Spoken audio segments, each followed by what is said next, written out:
রান্না করছে। তো টাটা, খেতে দাও। Hi friends, good evening. আমি নেহা, আমার একটা নতুন ব্লগে তোমাদেরকে স্বাগত জানাই।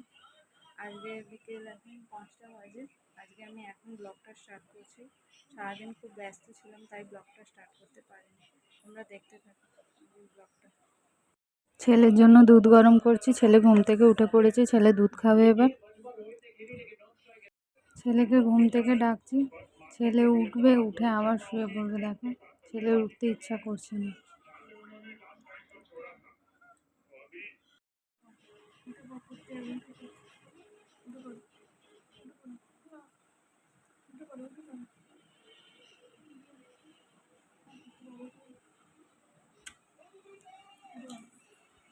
ছেলে ঘুম থেকে উঠে পড়েছে, এবার দুধ খাচ্ছে। তোমাদের দাদা পিছন দিকে শুয়ে আছে। দেখো, ছেলে দুধ খেয়ে নিলে ওকে খাইয়ে দাইয়ে রেডি করে পড়তে পাঠাবো এবার। হ্যালো বন্ধুরা, গুড ইভিনিং। আমি দুধ খেয়ে উঠে পড়েছি।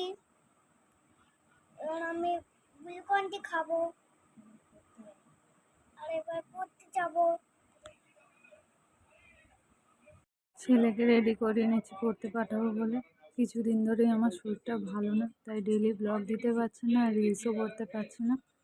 আজকে থেকে ডেলি ব্লগ দেবো এবং রিলস করবো। তোমরা ব্লগটা শেষ পর্যন্ত দেখতে থাকো, আর ভালো লাগলে লাইক, শেয়ার, সাবস্ক্রাইব করে দিও। হ্যালো বন্ধুরা, আমি পড়তে যাওয়ার জন্য রেডি হয়ে আছি। আর আমি যাবো, ঠিক আছে? ছেলে পড়তে যাবে, তাই ছেলেকে বিস্কুট খাইয়ে দিচ্ছি। ছেলে বলছে কিছু খাবো না, বিস্কুট খাবো, তাই ছেলেকে বিস্কুট খাইয়ে দিচ্ছি। ও খেতে এত সময় লাগায়, মানে কি বলবো। একটা বিস্কুট খাবে এখন 14 ঘন্টা ধরে। সে ঢং করে খাবে, মুখে নিয়ে বসে থাকে। এত খেতে সময় লাগায় কি মানুষের বিরক্ত লেগে যাবে, কিন্তু কিছু করার নেই, খাওয়াতে তো হবেই। তাই ধৈর্য ধরে বসে বসে ওর সাথে খেলা করতে করতে ওকে বিস্কুটটা খাইয়ে দিচ্ছি। খেয়ে ও পড়তে যাবে।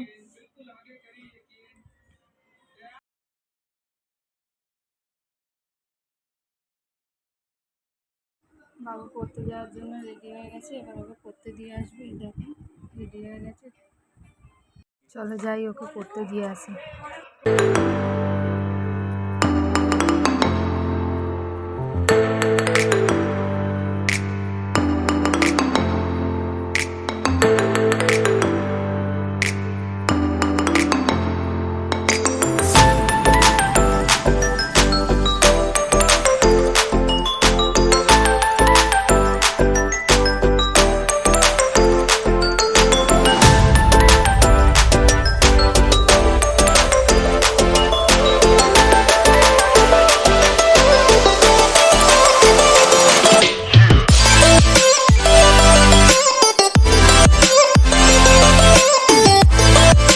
পড়তে দিয়ে চলে এসেছি, ছেলে পড়তে চলে গেছে। চলো আমরা বেরোবো, দেখতে থাকো কোথায় যাচ্ছি। আমাদের দাদাও রেডি হয়ে গেছে, ছেলেকে পড়তে থেকে নিয়ে ওখান থেকে একেবারে বেরিয়ে যাবে।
গেছিলাম মায়ের মন্দিরে পুজো দিতে, আর ঘরের জন্য কিছু খাবার নিয়ে এলাম। হাই বন্ধুরা, আমি ঘুরতে থেকে চলে এসেছি। তাহলে আমরা একটু ঘুরতে আসলাম, इसलिए চলে এসেছি বিস্কুট নিয়ে। যখন একটা আমি যাচ্ছিলাম, দাদা আমাকে বিস্কুট কিনে নিল। টাটা। চলো আমরা বাড়ি চলে এসেছি। আজকের ভিডিওটা এতটাই, দেখা হচ্ছে নেক্সট ব্লগে। Tata, bye bye, good night.